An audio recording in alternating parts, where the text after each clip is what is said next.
எல்லாம் வல்ல அருட்பெருஞ்சோதி ஆண்டவரால் திருவருட் பிரகாச வல்லபெருமானுடைய பெருமைகள் யாரும் யாரும் என்று உலகமெல்லாம் வினாவிக் கொண்டிருக்கின்றது.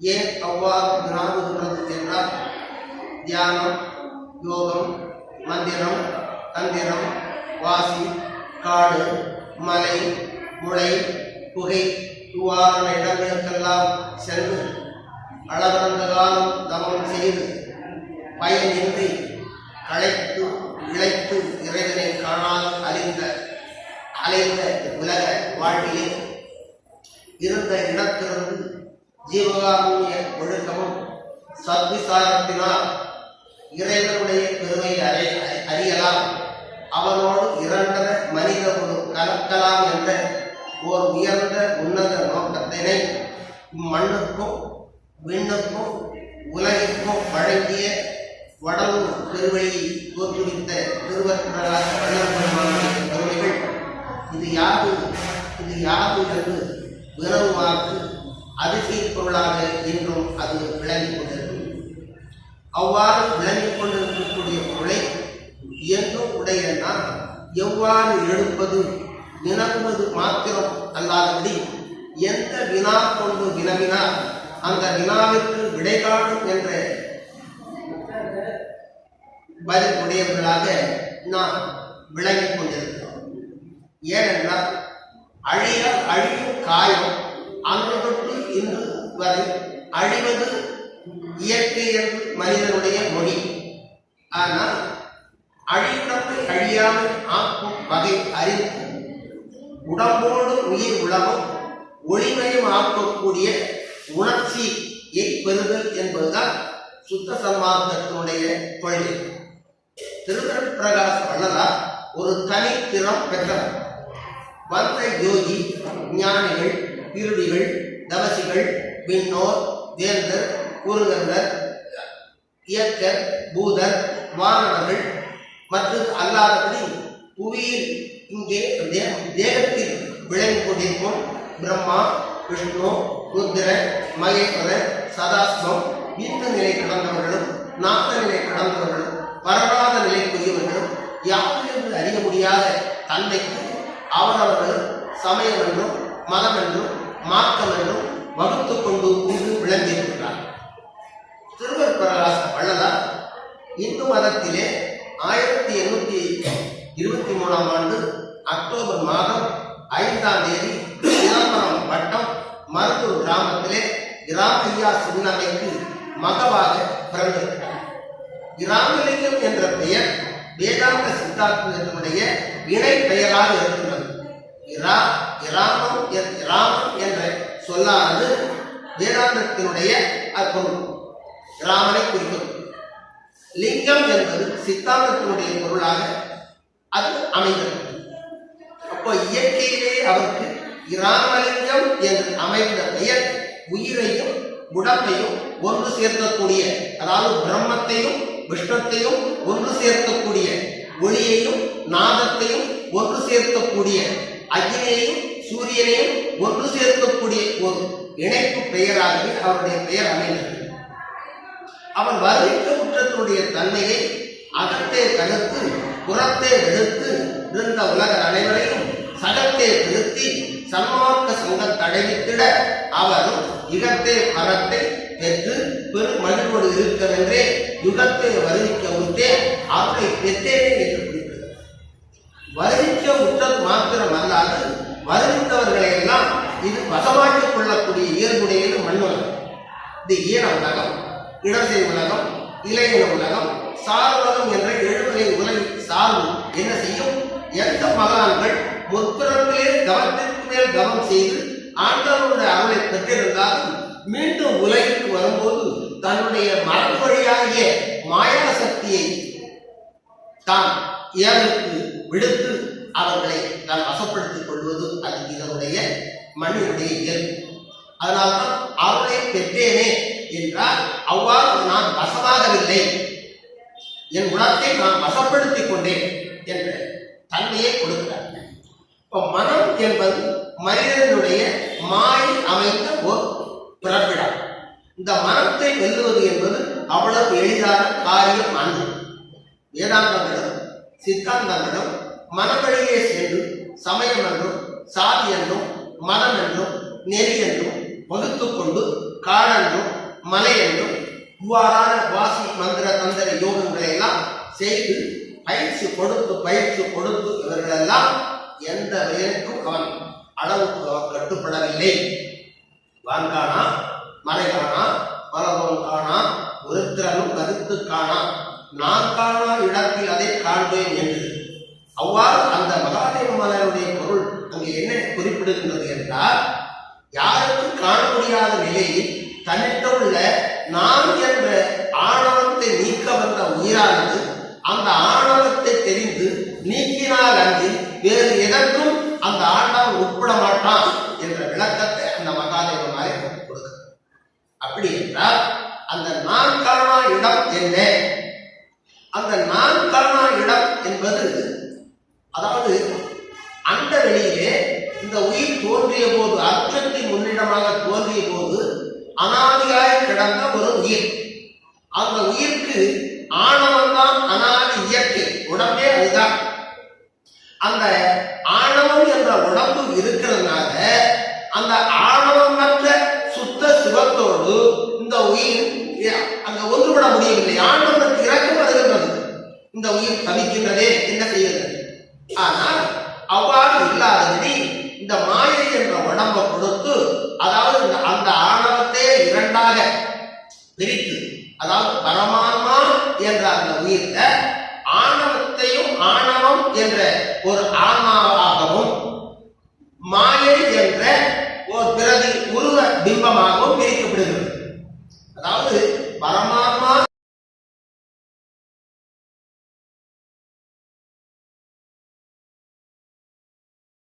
ஆன்மாவுக்கு ஆணவத்தை பிரிக்க முடியாதனால் இருபுறாக பிரிந்து ஆணவ மலம் என்றும் மாயா மலம் என்றும், ஆணவ மலம் உயிராகவும் மாயா மலம் உடலாகவும் இங்கு பரிணமிக்கப்படுகிறது.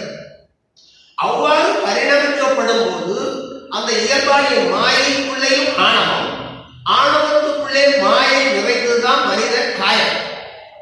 அவநம்பிக்கை மனித காயம், நம்பிக்கை சுத்த பெருங்காயம் என்று இந்த ஆண்டு அறிக்கையிலே நாளை மன்னத்தாக குறிப்பிட்டிருக்கிறார். அது இருக்கட்டும். இப்ப அவ்வாறு இருக்கிற அந்த மனித காயத்தை உலகில் உள்ள எல்லா வழிமுறை கொண்டு அளக்கிறார். ஆனால் வள்ளற்பெருமானுக்கு ஒரு தனித்திறம் பெறுகின்றார். எவ்வாறு தனித்திறம் பெறுகின்றார் என்றால், ஆரம்பம் தொட்டு சைவ சித்தாந்த மரபிலே தன்னை ஈடுபடுத்தி திருவொற்றியூர், மயிலாப்பூர், மற்ற சிதம்பரம் எல்லா சிவாலயங்களையும் 276 சிவாலயங்களை சிறப்புற பாடியிருக்கின்றார். அது அல்லாதபடி 5 திருமுறைகளும் இந்த சிவத்தை பற்றிய தன்மையை, தென்னாடுடைய சிவனை போற்றிய இந்த சிவத்தை பற்றிய விளக்கம்தான் தரப்படுகிறது. ஆனால் வள்ளற்பெருமான் தான் வாழ்விய அந்த தெய்வத்தை வணங்கியிருந்தால் தன்னுடைய அக உணர்வானது உயிர்களை பற்றிய ஓர் வேட்கையும், உயிர்களுடைய இயலாமை பற்றிய வேட்கையும், ஆண்டவன் உண்மை ஆண்டவன் யாது என்ற உண்மை வேட்கையும் அயராது அவர்களுக்குள்ளே அகத்துக்குள்ளே ஓடிக்கொண்டே இருக்கின்றன. அவ்வாறு இருந்த ஒன்றுதான் தான் வணங்கி வந்த ஆண்டவன் யார் என்று தினமும் தருணத்திலே தான் கருணையும் சிவமே பொருளென காணும் காட்சியும் பெருக, மற்றெல்லாம் மறுநெறி நீ எனக்கு அறிவித்த வண்ணமே பெற்றிருக்கின்றேன். இந்த மறுநெறி என்றால் வேதாந்தமாக இருந்தாலும் சித்தாந்தமாக இருந்தாலும் உபரிடமாக இருந்தாலும் அல்லது வேறு எந்த வழிமுறையாகிய சித்தர்களுடைய சித்தாந்த வழியே தியானம், வாசி, யோகம், மந்திரம், தந்திரம் இந்த வழிமுறைகளாக இருந்தாலும், பக்தி நெறியாக இருந்தாலும், அல்லது ஆலயங்களை வளம் வந்து பாடல்கள் பாடி தன்னை ஈடேற்றிக் கொள்ளக்கூடிய நிலையாக இருந்தாலும், இவர்கள் எல்லாமே பாடி செய்து வந்திருந்தாலும் இவருடைய அகமானது நிறைவுடையதாக அங்கு அமையும். அந்த இடத்துலதான் மண்ணுலகிலே உயிர்கள் தான் வருத்தத்தை ஒரு சிறிதென்னும் கண்ணுற பார்த்தும் செவியுடன் கேட்டும் கனவுதான் சகித்திட மாட்டேன். இது வள்ளல் பெருமானுடைய அகத்தை குறிக்கக்கூடிய ஒரு நற்சான்று. அகத்தில் இருக்கிறது ஒரு, அதாவது வாடி பயிரை கண்ட போதெல்லாம் வாடினேன், ஈடி மானிகளாய் ஏழைகளாய் நெஞ்சு இழைத்தவர் அமைக்கின்றே இழைத்தேன், நீடிய பிடியால் மருந்துகின்றோதவை நேருட கண்டுளம் பதைத்தேன், வீடுதோதிரன் பசிகராதையர்ந்து வென்றரை கண்டுளம் பதைத்தேன். இது வள்ளல் பெருமானுடைய அகக்குறையை காட்டக்கூடிய பொருள்.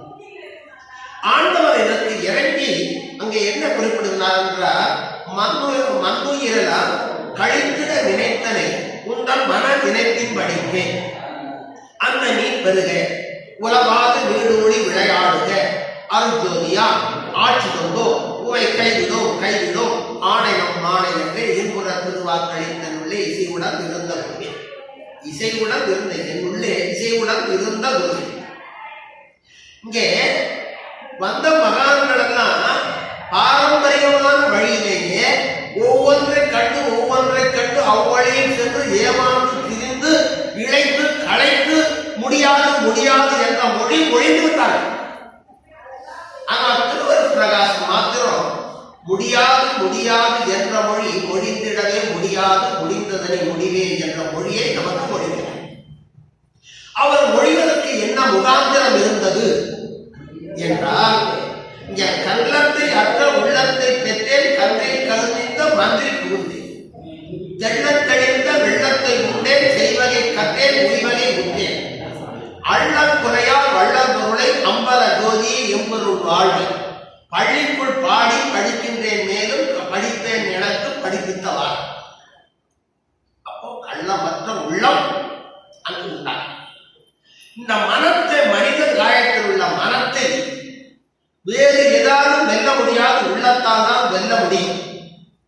இந்த உள்ளம் என்பது யாருக்கும் அறிந்து கொள்ள முடியாத ஒன்று. மனம் வாதனை கொடுக்கும் அறியலாம், ஆனால் உள்ளம் யாரும் அறிந்து கொள்ள முடியாது. உள்ளம் என்பது நம்முடைய உணர்ச்சி. உள்ளம் என்பது நம்முடைய உணர்ச்சி. உணர்ந்து உணரா பெருநிலை. அந்த உணர்ச்சிக்குள்ளே இருக்கக்கூடிய, அந்த உள்ளத்துக்குள்ளே இருக்கக்கூடிய உணர்ச்சி கள்ளமாக இருக்குமானாலும் அவனை காண முடியாது என்ற பொருளை கொடுக்கிறார். அதனால்தான் கள்ளத்தை அற்ற உள்ளத்தை பெற்றேன். திருவருட் பிரகாசர் உடம்போடு உயிர் இரண்டும் தான் ஒளிமயம் ஆக்கக்கூடிய தன்மைக்கு வர வேண்டுமே அல்லாதபடி உயிரோடு உடம்போடு உயிர் உலகம் ஒளிமயமே ஆக்குறவை உணர்ச்சி அருளாயோ என்கிறார். எப்படி உள்ளம் என்பது உணர்ச்சி, உணர்ச்சிக்கு உணர்ச்சியை நீ தருவாயா? உணர்ச்சிக்கு உணர்ச்சியை தருவாயா? அதாவது உடம்போடு உயிர் உலகம் ஒளிமயமே ஆக்குறவை உணர்ச்சி அருளாயோ. உள்ளம் என்பது உணர்ச்சிதான், உணர்ச்சிக்கும் சுத்த உணர்ச்சியை எனக்கு அருள்வாய் என்று கேட்கிறார். அப்ப அவர் என்ன செய்தார்? கொடியை தனக்கு தனி கொடி கண்டுபிடிக்கிறார்.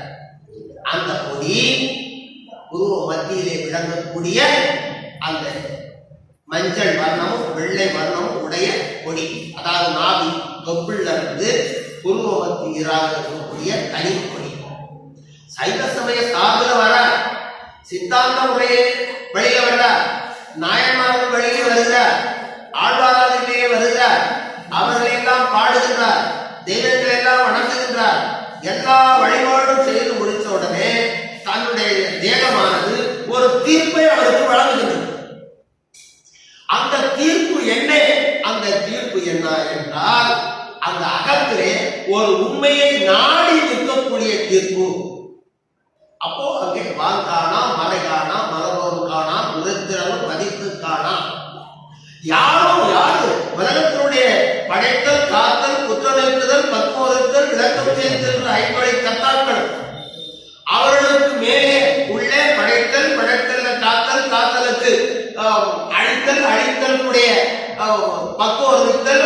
பக்குவத்தில் விளக்கம் செய்திருக்கிற 25 விரிந்த தொழில் கர்த்தாக்களுடைய அறிவுக்கும் எட்டாத நிலை அருட்பெருஞ்சோதி ஆண்டவருடைய நிலை.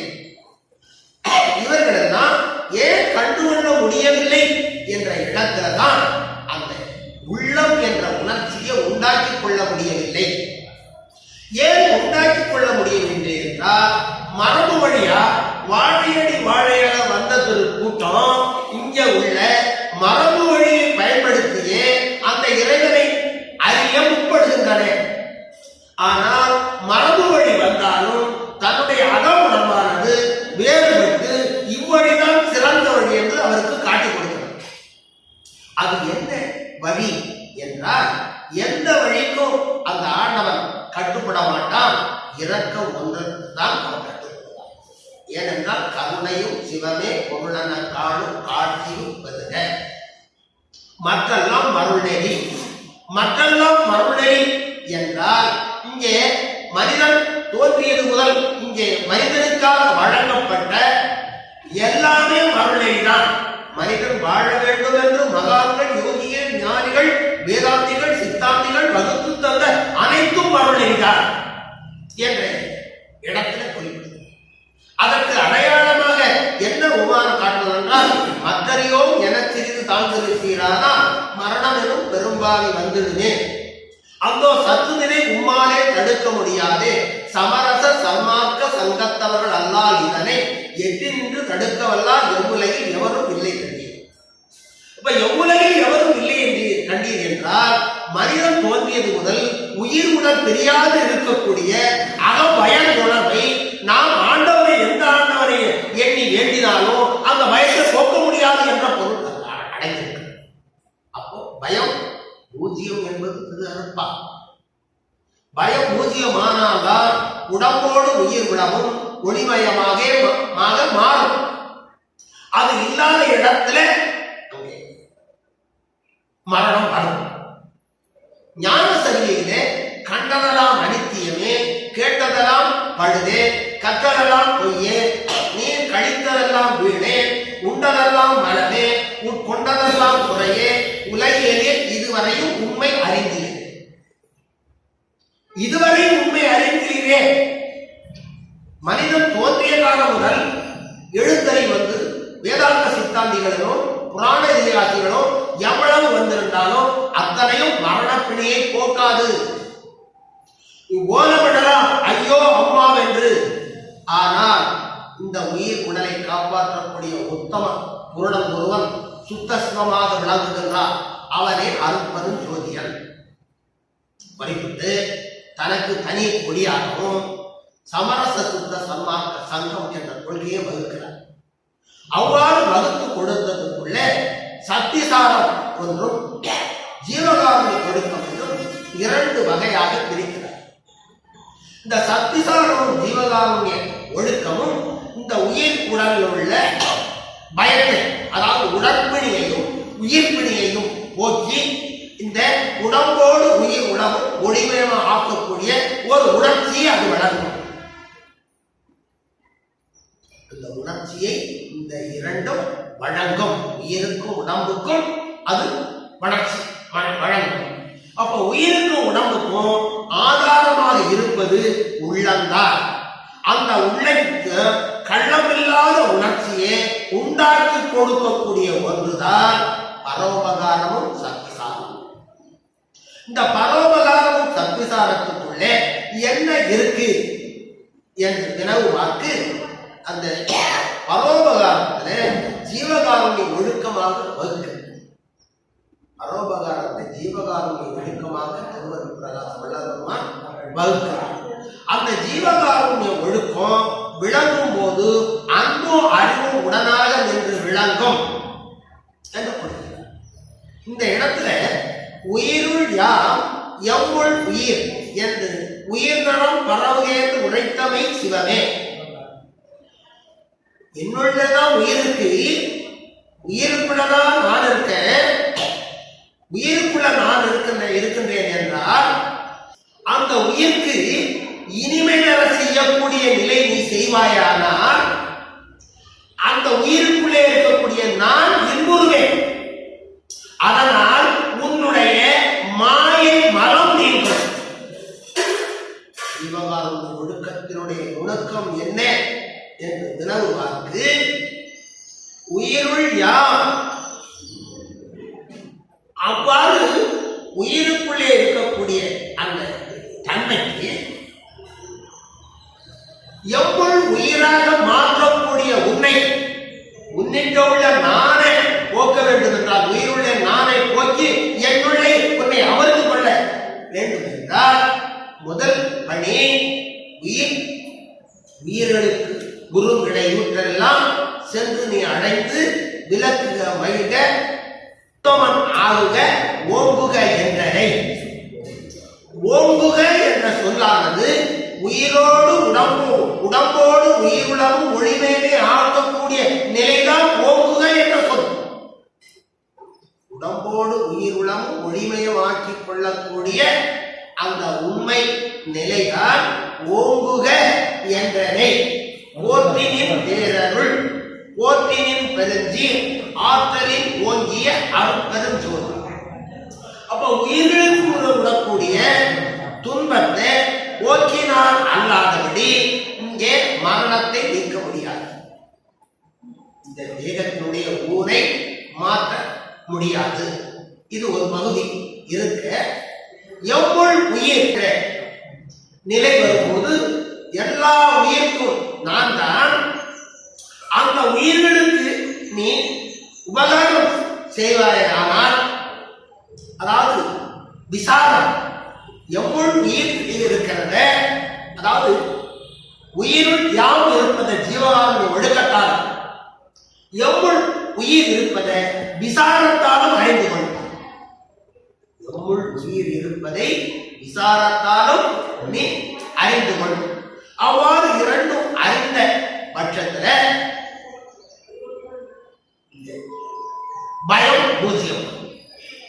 பயம் பூஜ்யம். முந்துரு மறைமுறை வான்பரம் கரிய வகையெல்லாம் மறைந்து நாம்பர் அளித்த நாத மந்திரமே. மந்திரம் என்பது நாத மொழி. பாடுகை என்பது நாதத்தை கொடு என்று கொடு. நாதத்தை கொடுத்தால் நான் இயங்குவேன் என்று ஒளி இயங்கும். நாதம் தோன்றினால் ஒளி இயங்கும். நாதம் தோன்றினால் ஒளி இயங்கும்.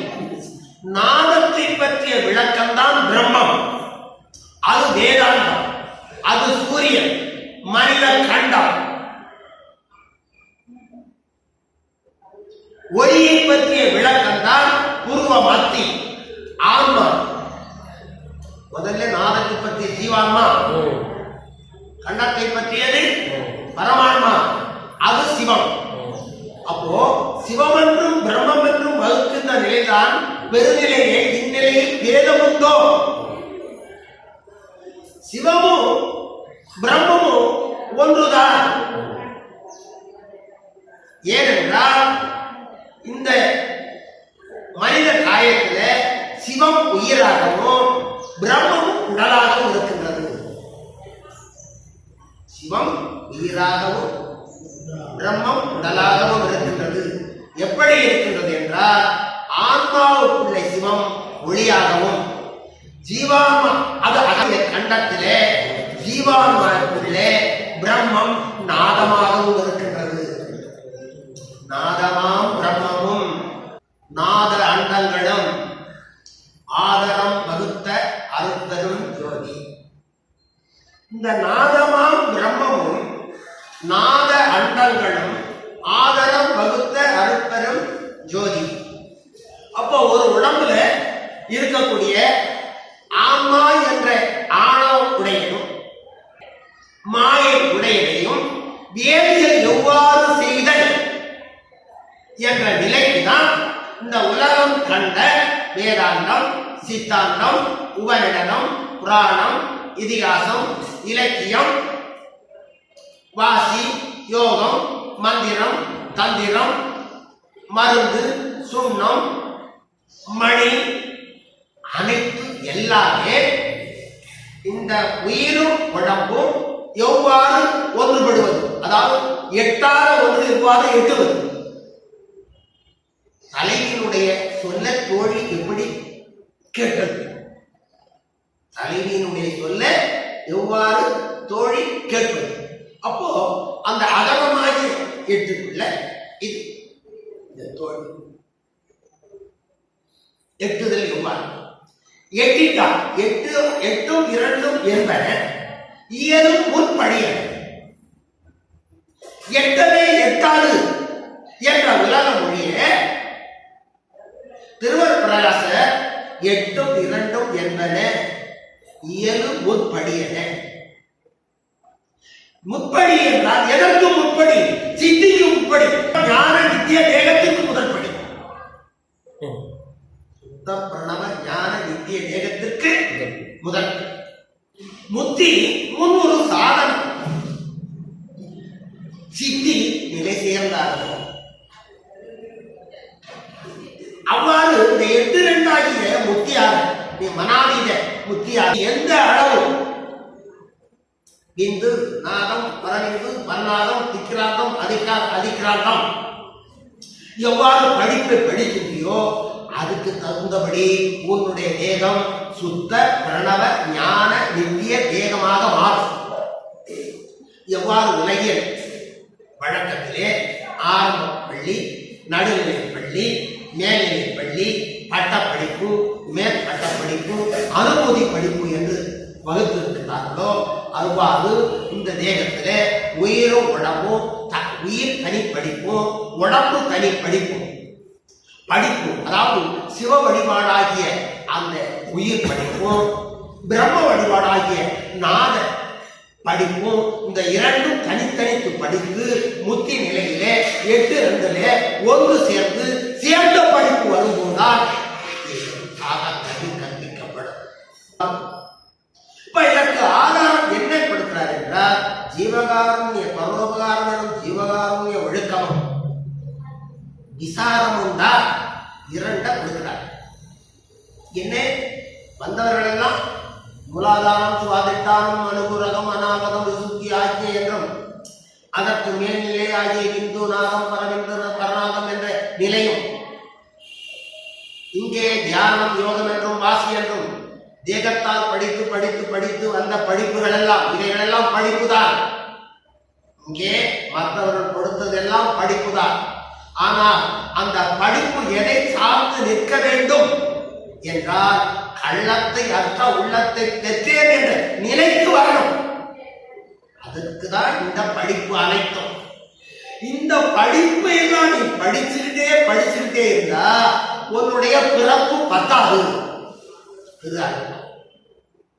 பிறந்து பிறந்து விளங்கேன் என்றும் பிறவாது இரவாது பெருமை தந்து ஊரை தேகத்தில் சிறந்தொழில் வித்தது பாரி திரு சிற்றம்பலத்தே திருநட ஜோதி ஜோதியுள் ஜோதியுள் ஜோதி சுத்த ஜோதி சிவ ஜோதி ஜோதியுள் ஜோதி என்ற பிறந்ததுக்கு உண்டானக்கூடிய காரணம் என்ன என்றால் நான் அந்த கள்ளத்தை அற்ற உள்ளத்தை பெற்றேன். அதாவது உணர்ச்சி உணர்ந்து உணர்ந்து உணரா பெருநிலையில் இருப்பவர்கள் உணர்ச்சி பற்றாமையால் மயங்குவதனுடைய காரணம் அசுத்த பிறவினை தத்துவத்துடைய வழியை கொண்டு உணர முற்பட்டார்கள். அந்த உணர்வு அவர்களுக்கு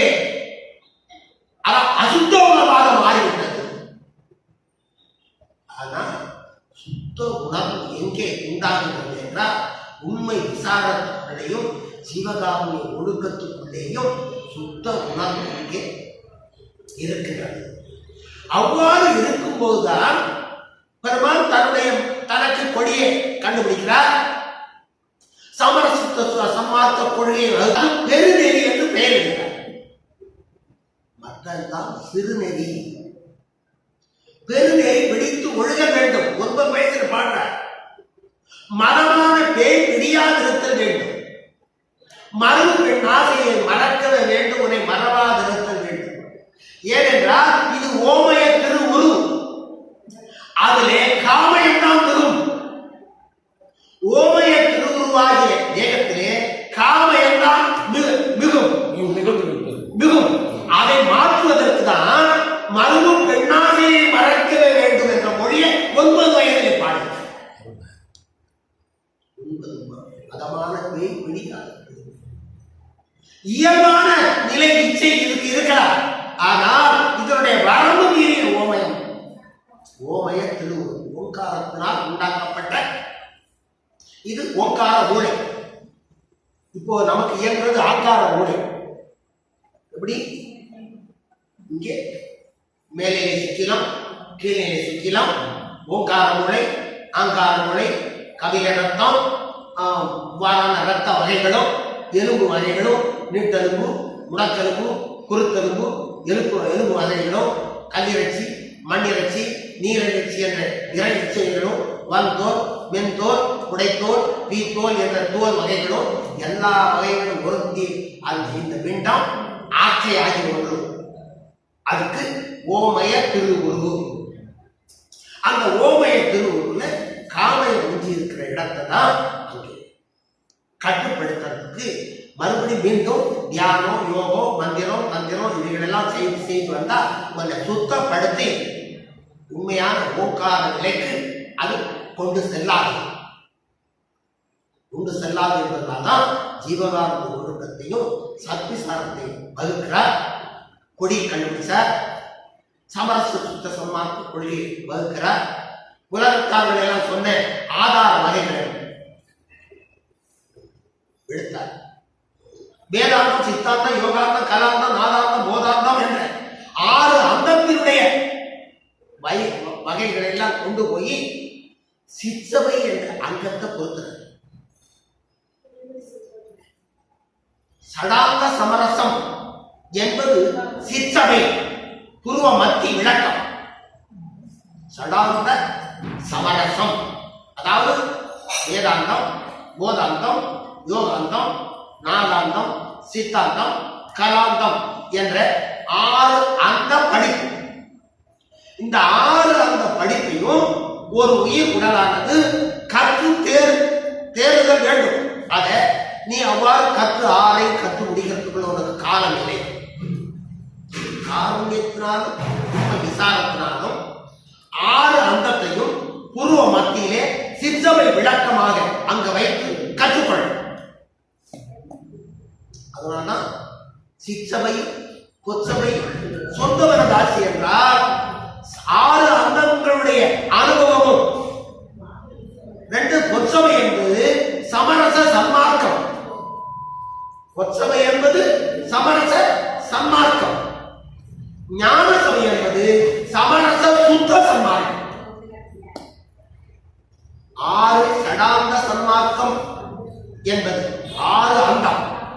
6 அந்தம் வேதாந்தம், போதாந்தம், யோகாந்தம், நாதாந்தம், கலாந்தம் என்ற 6 அந்தத்தினுடைய உட்பிரிவாகிய அவன் அதுக்குள்ளே அவன் இயங்குகின்றான் என்ற இயக்கத்தை அறிவதற்கு சிற்சபை அனுபவமும். அதனாலதான் நினைந்து கொடுக்கிறாரா? சிற்சபையை நினைந்து உணர்ந்து நந்தகண்டார் சொல்றார். நினைந்து உணர்ந்து நிகழ்ந்து அன்பே நிறைந்து ஊற்றழும் கண்ணீர் அதனால் உடம்பு நனைந்து அருள் அமுதே நன்னிதியே ஞான நடத்தரசே என் உரிமை நாயகனே என்று வரைந்து ஏற்றுது நாம் வம்மின் உலகில் மரணமில்லா பெருவாழ்வில் வாழ்ந்துள்ளதாக கண்டீர். புனைப்புறையே பொய்ப்புகளே சத்தியம் சொல்கின்றேன். பொற்சபையில் சிற்சபையில் புகும் தருணம் இதுவே. ஏனென்றால் உலக கல்வியெல்லாம் கற்றுக்கொண்டு உள்ளே நுழைய முடியாத இடத்துல இதுதான் புகும் தருணம் என்றால் கள்ளத்தை அற்ற உள்ளத்தை பெற்று ஜீவகாரண ஒழுக்கத்தினால் சத்விசாரத்தினால் உள்ளத்தை பெற்றதனால் சிற்சபையில் பொற்சபையில். அப்ப அந்த சிற்சபை பொற்சபையில் என்ன இருக்குன்னா 6 அந்தங்களும் சுருங்கி சுத்த வேதாந்தம் சுத்த சித்தாந்தமாக விளங்குகிறது. 6 அந்தமும் சுருங்கி சுத்த வேதாந்தம் சுத்த சித்தாந்தம். ஞான சபைக்குள்ளே சிற்சபையும் பொற்சபையும் ஞான சபை. சிற்சபை என்பது பூர்வ மத்தி என்ற அந்த 6 அந்தத்தை உள்ளடக்கிய ஒன்று. சடாங்க சன்மார்க்கம் என்று பேர் சிற்சபை. சமரச சன்மார்க்கம் என்பது பொற்சபை. அதற்கு மேலே இந்த 2 கல்வியும் அப்ப இது ஒளி வழியாகவும் அது நாத வழியாகவும் கற்பது. பொற்சபை நாத வழியாக, அதனால்தான் விந்து நாதம் என்பது. விந்து நாதம். விந்து கல்வி சடாங்க கல்வி, நாத கல்வி சடாங்க சிற்சபை, பொற்சபை கல்வி நாத கல்வி. இந்த 2ம் இருந்தா ஒரு உயிர்க்கு விளக்கம் எழுதி ஒளியும் சேர்ந்த நிலையாக மாறி வந்தால்தான் உயிருக்கு சரியான விளக்கம்